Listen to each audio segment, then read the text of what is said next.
This is the correct way to do things. We graze our cattle 24/7, 365. We milk our cows once a day. We feed grain and free choice hay and separate our calves at birth. If you aren't doing it my way, then you are wrong. Stop. I would say to anyone with this mindset, well, God bless your heart. Maybe you haven't ever happened to notice, but there's a whole farmer versus homesteader thing, and then there's homesteader against homesteader and farmer against farmer. I am so tired of the bickering.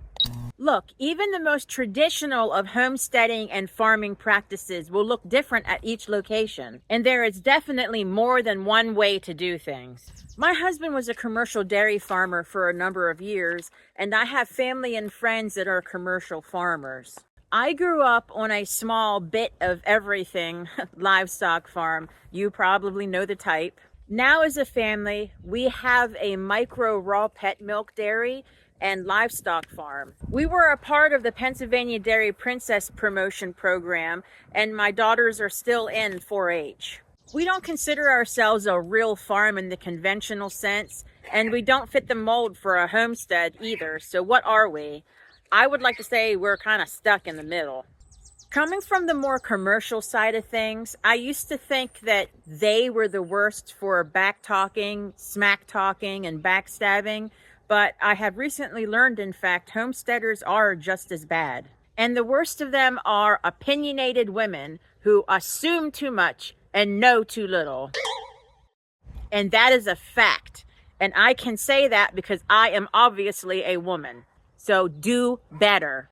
And God forbid I would ever come across to you with that sort of an attitude, because even with our 30 plus years of farming and dairy experience, if you ever stop learning and adapting, you are on the verge of failure. And a know-it-all attitude is sure to take you there.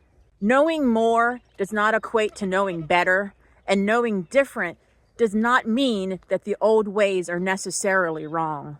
Because of what we're doing, having the dairy cows, the one thing that really gets under my skin is the whole dairy cow debate.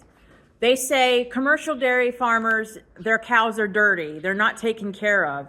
Well, I have news for you. I have seen more poorly conditioned, dirty cows in family milk cow groups on Facebook than I have ever seen on a dairy farm. Let's first learn the difference between a poorly managed, skinny dairy cow, a well-conditioned dairy cow, and a beef cow. There is definitely a difference. Do your research. Links below. Then understand your different way of doing things might not be what your cow actually needs. And also realize that what works for one person might not be something that works at your place.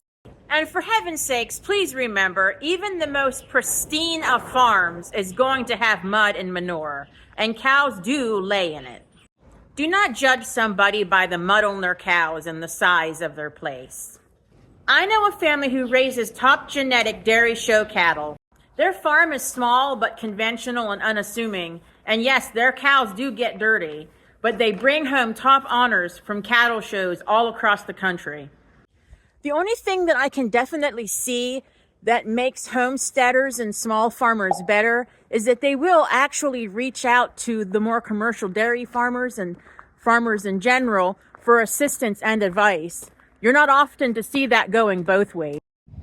I just wanted to bring you out here and show you our beautiful cattle. I recently had somebody try and tell me that our cows were under-conditioned or thin and fussing about mud. We're just coming off a hard winter. I think it was record-breaking. I'll have to look that up to see for sure. But as you can see, there is not a skinny cow in the group. We do have some younger ones up in the barn, also not skinny, but this one is being milked. So this one's being milked. This one's Prissy. And that one down there is Paradise. And they are definitely not under-conditioned cows. And yeah, we have some mud in some places. If you're going to tell me that you've never had mud on your place, I'm going to tell you that you're lying. Because if you have cows, unless you never leave them outside, you're going to have some mud. Be realistic.